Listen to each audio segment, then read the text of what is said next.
આપણે પાલોદરમાં બિરાજમાન જગત જનની જોગણી માના ઇતિહાસની વાત કરીશું। મહેસાણા જિલ્લામાં પાલોદર ગામમાં ખપ્પર જોગણીનું મંદિર આવેલું છે।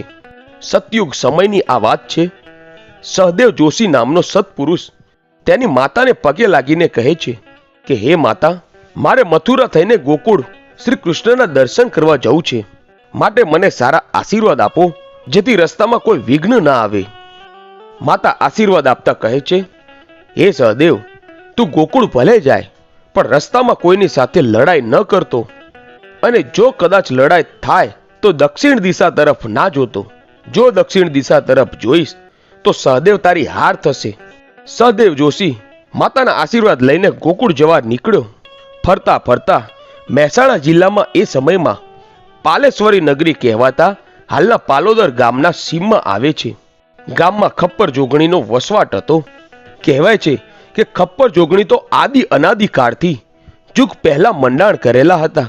આ ખપ્પર જોગણીને ખબર પડી કે સહદેવ જોશી ગોકુળના માર્ગે જાય છે, મારે એને સન્મુખ મળવા જવું પડશે। એટલે ખપ્પર જોગણી સહદેવ જોશીને મળવા આવે છે। સહદેવ જોશીને મળીને કહે છે, ક્યાંથી આવ્યો છો અને મારી આ પાલેશ્વરી નગરીના સીમમાંથી ક્યાં જાય છે? હે સહદેવ, અહીંયા મારી મરજી વગર પાંદડું પણ હલી શકતું નથી, માટે મારી મરજી વગર અને મારી ઈચ્છા વિરુદ્ધ જવું હોય તો મારી સાથે લડાઈ કરવી પડે। અને કહેવાય છે કે સહદેવ જોશી માં જોગણીમાં સાથે લડાઈ કરવા તૈયાર થઈ ગયા અને માં જોગણીમાને તીર માર્યું। તીર વાગતા જોગણીમાના શરીરમાંથી લોહીના ટીપા નીચે ધરતી પર પડ્યા અને એમાંથી 64 જોગણી પ્રગટ થયા। તે દિવસથી માનું 64 જોગણી એવું નામ પડ્યું। માં જોગણીએ વિચાર કર્યો કે આ સહદેવ જોશી કોઈ સત ચોઘડીએ અને સત વેળાએ જન્મ્યો, એટલે સત્પુરુષ છે। આને કેવી રીતે ખબર પડશે કે પાલેશ્વરી નગરીમાં ખપ્પર જોગણીના અમર બેસણા છે? પછી કહેવાય છે કે માં જોગણી માએ કામણ ક્રિયા કરી અને તે દિવસે લડાઈ કરતા કરતા માએ પોતે જે ચૂંદડી ઓઢી હતી એ ચૂંદડી સહદેવને માથે ઓઢાડી દીધી। એટલે સહદેવને દિશાનું ભાન ન રહ્યું અને સહદેવે દક્ષિણ દિશા તરફ મોં ફેરવી દીધું અને સહદેવ જોશીની હાર થઈ। પછી સહદેવ જોશીને ભાન થયું કે મારી માતાના વેણ સાચા પડ્યા। પછી આ સહદેવ જોગણીમાના પગમાં પડી ગયો અને કહ્યું, ભૂલચૂક મને માફ કરજે। ત્યાર પછી માં જોગણીમાએ સહદેવને સારા આશીર્વાદ આપ્યા અને કહ્યું, હે સહદેવ, ક્યારે જીવનમાં તકલીફ પડે તો મને યાદ કરજે, હું તરત જ તારી વારે આવીશ। આમ સહદેવ જોશીને માં જોગણીમાએ સારા આશીર્વાદ આપ્યા અને સહદેવ જોશીને કહે છે કે ગોકુળમાં જાય છે તો કૃષ્ણ કનૈયાને કહેજે કે પાલોદરની જોગણીમાએ તને સંદેશો મોકલ્યો છે। વાજતે ગાજતે આ સહદેવ જોશીનું સામૈયું કરો। આમ સારા આશીર્વાદ લઈ સહદેવ જોશી ગોકુળ પહોંચ્યા। શ્રી કૃષ્ણને ખબર પડી કે કોઈ સત્પુરુષ મારા દરબારમાં આવ્યો છે, એટલે એના વાજતે ગાજતે સામૈયા કરે છે અને સાથે ગોકુળના દરબારમાં લઈ જઈને ભગવાન શ્રી કૃષ્ણની બાજુમાં આસન આપ્યું। આમ સહદેવ જોશીને આસને બેસાડ્યા। આ બધી જ જોગણીમાં અને ભગવાન શ્રી કૃષ્ણની લીલા હતી।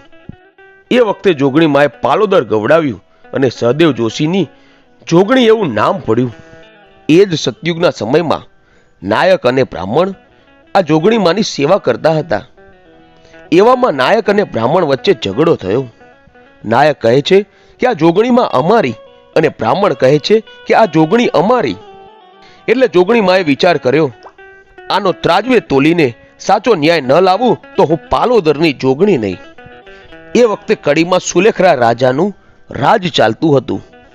કડી જઈને રાજાને સપને વાત કરી કે કાલે સવારે સૂરજ ઉગે અને બપોર થાય તે પહેલા મારા પાલોદરના બ્રાહ્મણ અને નાયકનો ઝઘડો થયો, એનો સાચો ન્યાય કરજે। નાયકને પગે સવા સોનાની બેડીયું પહેરાવજે અને પહેલું, બીજું, ચોથું અને પાંચમું પગથિયું ચડે અને આ બેડીઓ આપોઆપ તૂટી જાય તો આ જોગણીનો સાચો હક આ નાયકને આપજે, અને જો પાંચમે પગથિયે આ સોનાની બેડીઓ ન તૂટે તો મારો સાચો હક બ્રાહ્મણને આપજે। માં જોગણીના કહ્યા પ્રમાણે રાજા બ્રાહ્મણ અને નાયકની પાસે આવે છે। રાજાએ માના કહ્યા પ્રમાણે નાયકને પગે સોનાની બેડીઓ બાંધી જોગણી માએ કામણ ક્રિયા કરી અને 5મે પગથિયે બેડિયું આપોઆપ તૂટવા લાગી અને જોગણી માનો હક નાયકને આપ્યો. આવા ન્યાયનો ઇતિહાસ આ પાલોદરની જોગણીનો છે.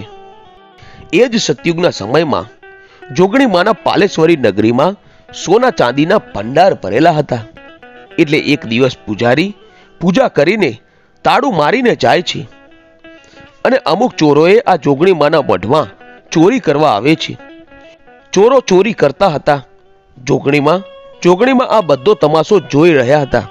જોગણી માએ ચોરી કરવા દીધી. ચોરો ચોરી કરીને બહાર નીકળ્યા અને જોગણી માએ કામણ ક્રિયા કરી અને ચોરોને આંધળા બનાવી દીધા.